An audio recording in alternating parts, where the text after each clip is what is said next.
If someone asks you who you are, what will be your response? Do you really know who you are? Or you think you know who you are? Some people will want to answer with the name. Who you are is not just your name. Your name is what you are called. It is what people identify you as. So who really are you? I've heard people who are asked the question respond with, I am a child of God. Yes, we know you're a child of God. You are also a child born of your parents. But who really are you? Who you are is not just your occupation, because you can be working in a good job and still not have an idea of who you are. To me, who you are is more than just your name. It is more than the religion you practice. It is more than where you are from. It is more than your occupation. It goes a whole lot deeper than you can ever even imagine. There was a time I did not know who I was. I suffered from serious identity crisis, which led to existential crisis. The crisis happened for some months, and that was the first time I ever experienced depression. I'd been hearing about the word depression, but I didn't even know it was real. I didn't know it truly existed until it happened to me. And I could never imagine that one day I would ever experience it. So at that time, I knew I was suffering from existential and identity crisis. I had never heard of those words before, but I knew I was suffering from them. I would constantly ask myself, who am I? And I wouldn't even know the answer.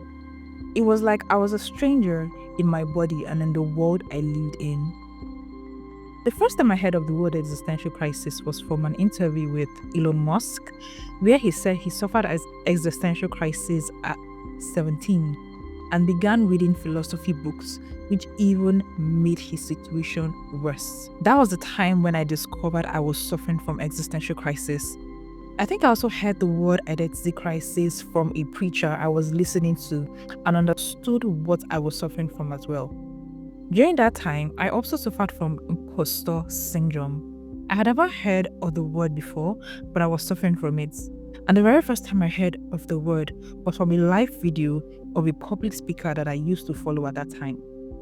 All this just culminated to me experiencing depression, of which I had to go into isolation to communicate and find out from my maker, who the heck am I?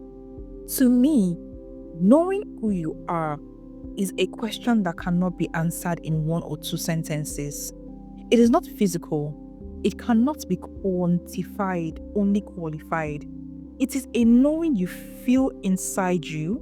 It is being awakened, being awake, not necessarily woke. It is having a conviction, strong conviction, values that will not be shaken. When you know who you are, you will not follow the crowd. You will not settle for less. You would not conform to societal standard and so much more. I used to follow the crowd because I did not know who I was. I would go around in circles because I was confused and I did not know who I was.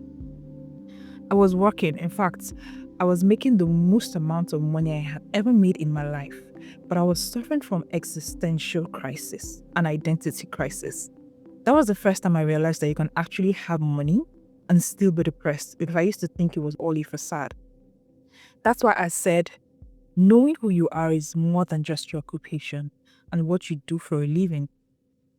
Well, I'm glad I was able to come out of that situation and pass that phase of life. And even though the work is still going and I still pray for more clarity. So back to my first question, who are you? If you can truly answer that within yourself, then congratulations to you. But if you find it hard to answer, then you have to look for ways to find out who you truly are. And this will greatly help in your journey in life.